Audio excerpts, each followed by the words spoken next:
Welcome back to the Morning Brew with the Homeowners. I'm your host, Dmitry Lipinski. Today, we're talking about HOAs. HOAs have been one of the most hated groups in America. They're supposed to protect property values, but it comes at a huge cost. Care of, and then when you get that taken care of, I'll be back out. Do we really want vendors going on people's property with a flashlight in the middle of the night to try and look for violations? Insane fines, foreclosures, and major conflict of interest are everywhere. I feel like the people in this complex were being duped, and a lot of us are about to lose everything that we have. The government is finally starting to crack down. Is this the end of HOAs?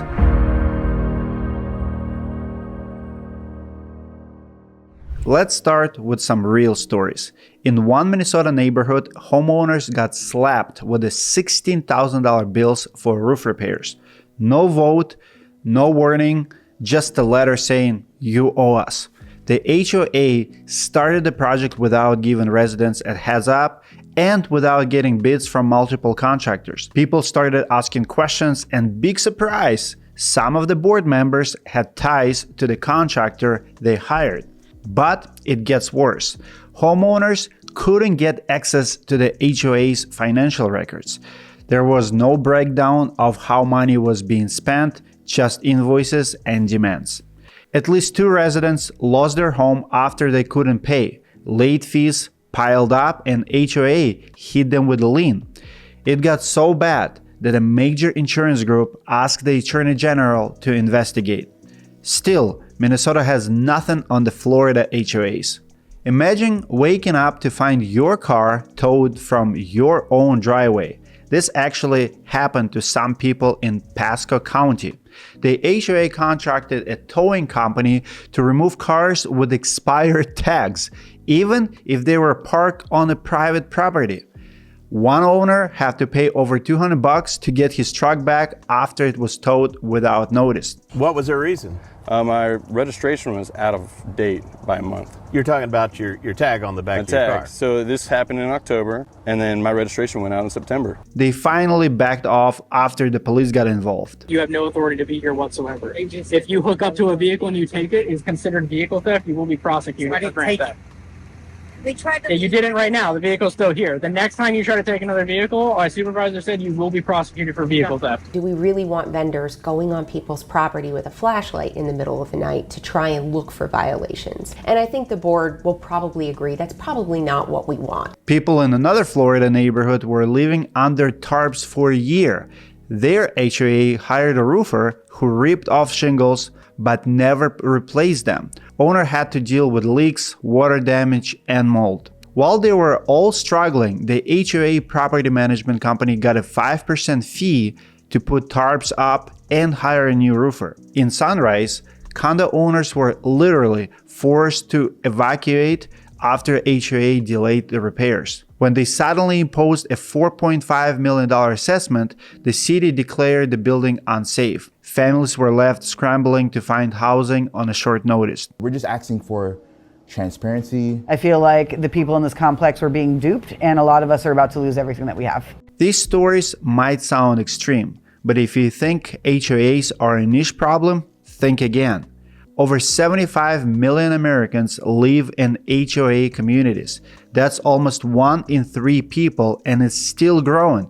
2/3 of new builds are in HOAs neighborhoods. That means big business for contractors, especially in places like Florida, California, and Colorado. It's not just the ultra-rich neighborhoods with HOAs.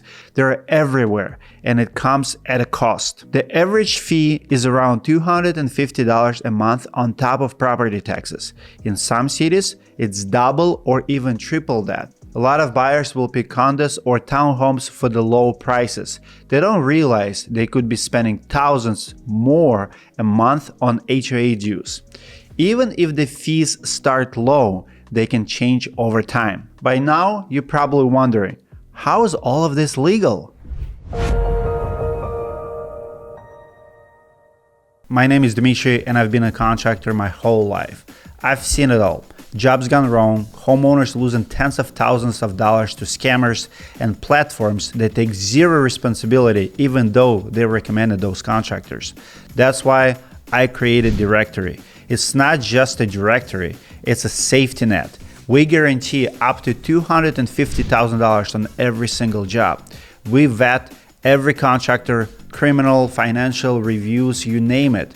And if something goes wrong, we actually pay out. We've covered liens, we've paid contractors to finish abandoned jobs, and we've helped homeowners get justice when no one else would.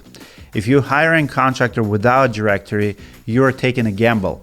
Directory, backed by guarantees, built by contractors, trusted by smart homeowners. We don't give bad recommendations, and directory is the safest way to hire a contractor. If you're getting estimates right now, we even for free will review those estimates and will tell you who we think is the best option based on the options you have in your hands right now. Reach out, we reply to absolutely everyone. Free to use, download the app at the App Store or go to directory.com.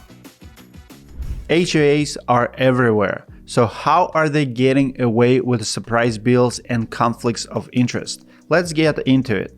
When you buy property in HOA community, you're automatically signing a legal contract called the Covenants, Conditions, and Restrictions, or CCRs.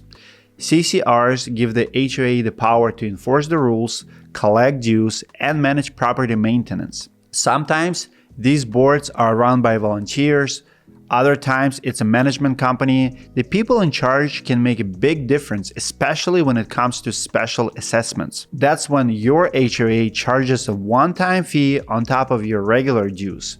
It might be for a new roof, road repairs, storm damage, or another major project. In some cases, the HOA can approve a special assessment without a homeowner's vote. That's exactly how people in Minnesota and Florida have gotten stuck with surprise bills. It all comes down to what you agree in a CCR. In the worst cases, HOAs can charge special assessments with no warning and then hire themselves for the project.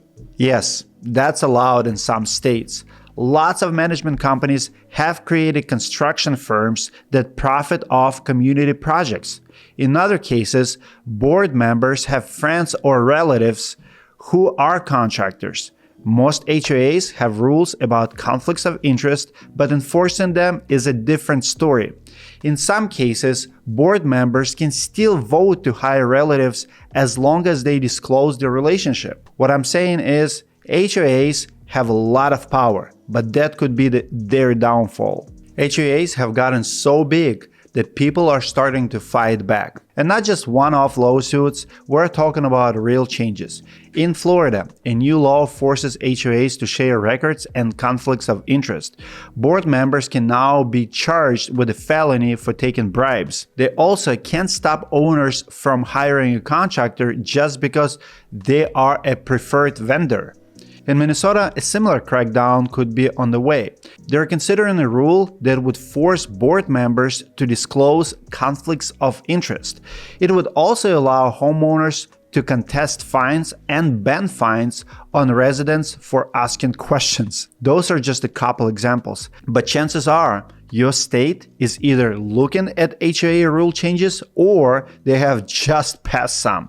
From Georgia to Nevada, Colorado, and California, states across the country are getting serious about regulating HOAs. A big theme is transparency. Sharing conflicts of interest is becoming standard, and it's easy to see why. Contractors and HOA boards have a huge incentive to work together, either legally or illegally. You also have states protecting residents from fines, liens, and foreclosures.